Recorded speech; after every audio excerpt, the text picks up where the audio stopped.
کریمہ اہل بیت حضرت فاطمہ معصومہ کم 1 ذی القعدہ سن 173 ہجری قمری کو حضرت فاطمہ معصومہ کم کی ولادت حضرت محمد کے شہر مدینہ منورہ میں ہوئی۔ جناب نجمہ خاتون آپ کی اور حضرت امام علی رضا علیہ السلام کی والدہ محترمہ تھی۔ طاہرہ، حمیدہ، رشیدہ، ذکیہ، تقیہ، نقیہ، مرضیہ، سیدہ اور اخت رضا آپ کے القاب ہیں، جن میں سے معروف و مشہور القاب معصومہ کم اور کریمہ اہل بیت ہیں۔ تقویٰ کے لحاظ سے آپ اعلیٰ مقام پر فائز تھیں۔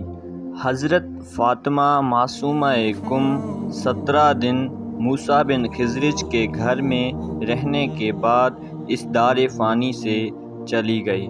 موسیٰ بن خزرج کے گھر میں آپ کی عبادت کی مخصوص جگہ تھی، جو آج بھی باقی ہے۔ آج اس جگہ پر عالی شان مسجد ہے، جسے بیت النور کے نام سے جانا جاتا ہے۔ وہ زمین جہاں آپ کی قبر اور ایوان و صحن ہیں، ایک باغ تھا، جس کے مالک موسیٰ بن خزرج تھے۔